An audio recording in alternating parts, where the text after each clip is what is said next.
Hello everyone, welcome back to my channel English with Shivay classes. आज हम पढ़ेंगे रविन्द्रनाथ टैगोर। रविन्द्रनाथ टैगोर जो कि आपके बीए के फर्स्ट सेमेस्टर में फर्स्ट यूनिट का पार्ट है। इससे पहले की वीडियो में हमने श्री अरविंदो घोष को डिस्कस किया था। अगर आपने इससे पहले की वीडियो नहीं देखी है तो चैनल पर जाकर देख सकते हैं। चलिए स्टार्ट करते हैं रविन्द्रनाथ टैगोर को। रविन्द्रनाथ टैगोर को स्टार्ट करने से पहले हम उनकी पहले बायोग्राफी को जानते हैं, यानी कि उनका जन्म कहाँ हुआ, उनके माँ बाप का क्या नाम था।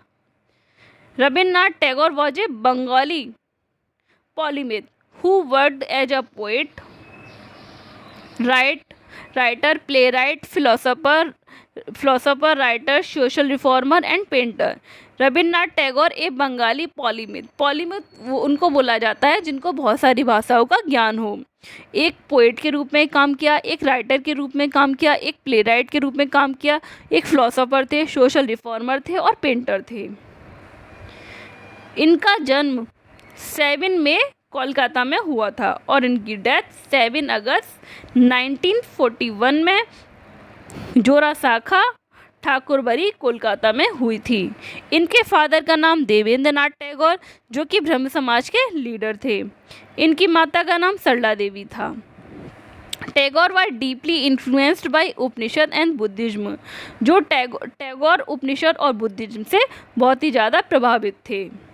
In 1817, he sailed to England and admitted to a public school at Brighton।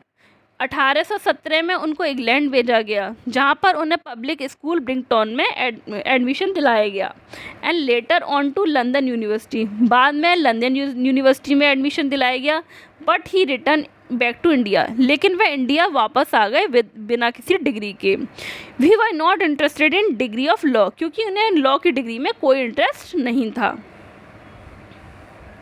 अब हम जानते हैं उनको क्या क्या नोबल अवार्ड मिले। उन्हें नोबल प्राइज़ मिला था लिटरेचर में 1913 में फॉर गीतांजलि। उन्हें 1913 में नोबल प्राइज़ मिला था लिटरेचर में गीतांजलि के लिए। उन्हें 1913 में उन्हें सबसे पहले नोबल प्राइज़ मिलने वाले वह एकमात्र पर्सन थे। इससे पहले इंडिया में किसी को भी नोबल प्राइज़ नहीं मिला था। उनका नोटेबल पीरियड था बंगाली रिनेशा और उनका लिटरेचर मूवमेंट था कॉन्टेक्चुअल मॉडर्निज्म। अब हम जानते हैं उनके फेमस वर्क के बारे में जो उन्होंने पोइट्री के अंदर लिखे।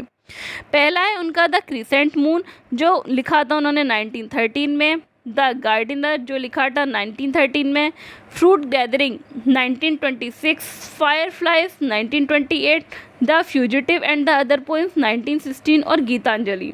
Geetanjali is a very famous work by Rabindranath Tagore जो लिखा गया था 1912 में। अब हम जानते हैं उनके फेमस प्लेस के बारे में।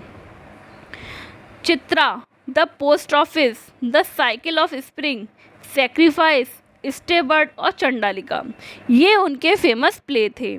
अब हम जानते हैं उनके फिक्शंस के बारे में जो उन्होंने फिक्शंस पर लिखे थे। The home and the world 1916, the wreck 1926, ये है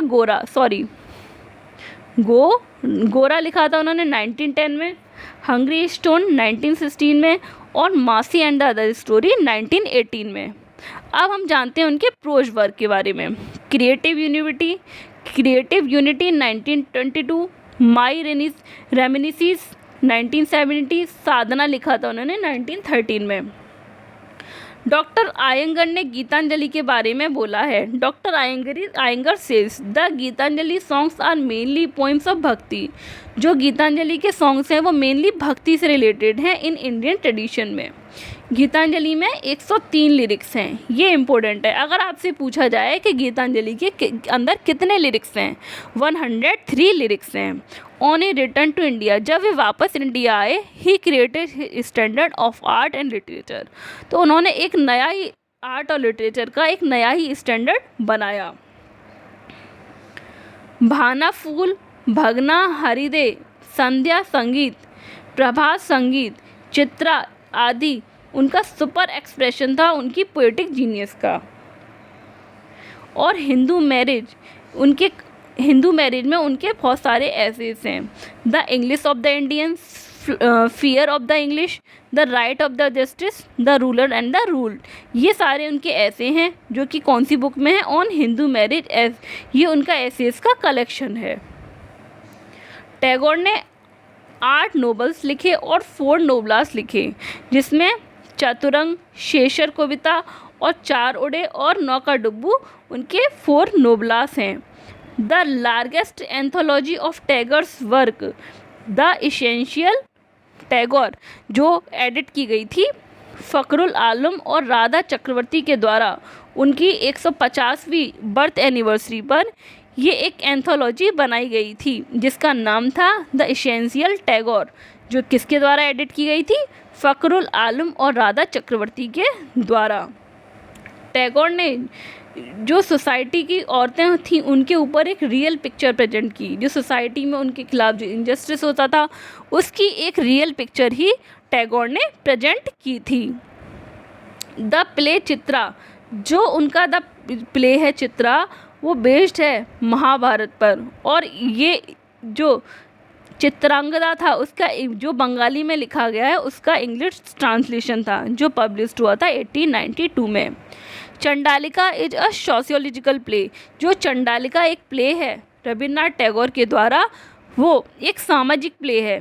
play based on the social discrimination, women's identity and universal concept of love, यानी कि जो औरतों के खिलाफ जो अन्याय होता था चंडालिका उस पर बेस है, यानी कि सोशियोलॉजिकल प्ले है जो लिखा गया है रविन्द्रनाथ टैगोर के द्वारा।